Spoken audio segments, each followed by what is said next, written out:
Happy holidays! The holidays tend to be a time of year when people come together to celebrate their connections. Although this time of year is marketed as the time of love and joy, I know it's not all love and joy at some of your gatherings.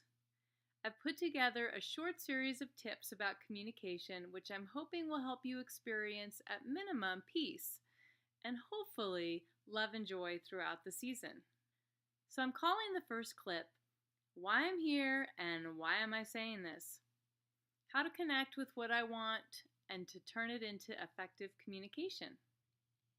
Nonviolent communication is built on a principle that everything a person does and says is an attempt to meet a life-giving need. This means that everything I do, I want to do on some level. This realization empowers me to experience peace rather than resentment while I navigate the holidays and my relationships, simply by asking myself, what need of mine am I trying to meet by being here, or by doing this, or by saying this? I take responsibility for my life and create the space for me to turn my loving heart toward my own precious longings. Often we don't actually get our needs met, but we can always hold ourselves with love and compassion through our attempts. Applying this awareness of needs to speaking empowers me to speak to others effectively and with clarity and compassion. Just as everything I do is an attempt to meet a life-giving need, so is everything I say. Why do you and I put our thoughts and feelings into words and share them with others? Without knowing the answer to this question, we're setting ourselves up for frustration and disappointment. I don't drive my car without knowing where I'm going or why I'm going there. Do you? Speaking is really no different than driving a car in this way. Just like driving, speaking is a tool I use to get where I want to go with my life. And so, just like driving, I'm much more likely to get somewhere meaningful if I know where I want to go. So I made up a scenario to talk about this. Let's pretend that I'm wanting some milk. I could use my car and drive to the store, or I could use my words calling up my sweetie and ask him to pick up some milk for me on the way home. Do you see how both driving and speaking here are tools that I could be using to meet a desire of mine? Well, let's pretend that I do call my sweetie on his way home, and I say to him, I really wish we had some milk so I could make pancakes in the morning. And then, when my sweetie comes home without milk, I get mad. And I say to him, why didn't you go get milk at the store? I asked for milk. And he responds to me, no you didn't. Inside my head, I start thinking, he doesn't care about anyone but himself. And he never listens to me. I feel angry, frustrated, and a little hopeless. So it's clear to me, in this situation, that I didn't think about what it was I was truly wanting before I called my sweetie and told him that I was wishing that we had some milk so I could make pancakes. Here's what I was probably wanting in this made-up situation. I know, it's kind of silly it's made up, but it was just easiest to do it that way. So clearly on the surface, I was wanting milk. But really, there was so much more going on for me. Let's imagine that for me, pancakes in the morning doesn't happen every day, and I have a whole story around it. For me, pancakes means cooking with my sweetie and taking extra time to eat together.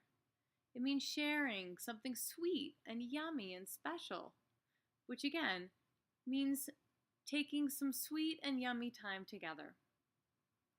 Let's also imagine that I've been pretty busy and we haven't had much time to relax together, and I'm really missing that time.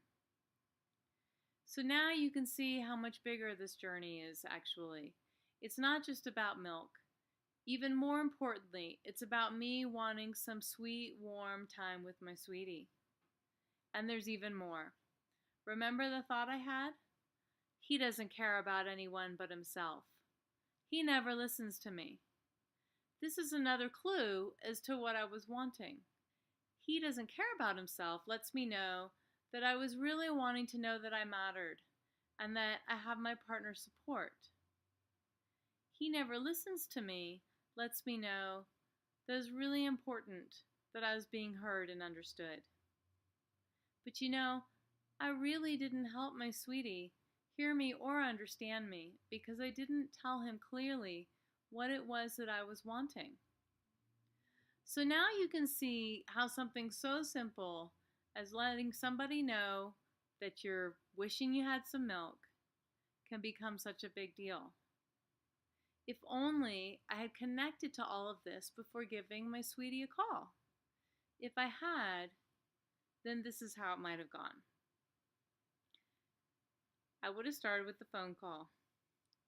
Hey there, I've really been missing us lately. It's just been so busy. I'd really like to have a relaxing morning tomorrow. Snuggle, maybe make some pancakes, and then maybe go for a walk before we head out on our projects. How does that sound to you? Let's assume that my sweetie responded, "That sounds great." Now I've set myself up to make a really clear request. Yay, that's great. Would you stop by the store and pick up some milk for the pancakes? And hopefully I will get a clear yes or no. No confusion. So before wrapping up, I want to share how this fits into the context of perhaps challenging conversations with family and friends around the holidays. If you forget to connect with your deepest desires when you speak to your family and friends, you may not get the results that you're wanting from your conversations. So remember to ask yourself, whether you're at the dinner table with your brother, or in the kitchen with dad, or having a chat by the fire with mom, what really matters to me in this moment? Why am I here speaking to this person? What's most important to me right now? And maybe what you'll find is that more than anything, you have the desire to be connected to the other person. In which case, starting the conversation by listening with an open heart is a great path to connection. Maybe you have the desire to be heard and understood, in which case letting the other person know this by saying something like, "This really matters to me. I'd really like you to understand. Do you have the time to listen right now?" This gives the other person an opportunity to create the space to really listen to you. What if you're needing some reassurance? Make sure that you go get it from somebody that you can trust, has the capacity to give you reassurance. And use words like, "I'm feeling worried or uncertain," or "I could really use some guidance or some reassurance or care or patience." And you can also ask, "What's it like for you? And what do you think about fill in the blank?" So whatever underlying desires you have, when you bring them into your consciousness, it can dramatically change how you speak to other people, empowering you to support yourself and the other person and your relationship with your communication. Now, I've got some homework for you. During the rest of your day, at least 3 times today, take a moment before you speak to somebody and ask yourself, what do I really want from this conversation? What matters to me? Or what do I want to be feeling when I walk away from this conversation? And what are some results that would help me feel that way? Happy holidays and good luck. I'd love to hear what you think about this. You can message me or you can write something in the comments.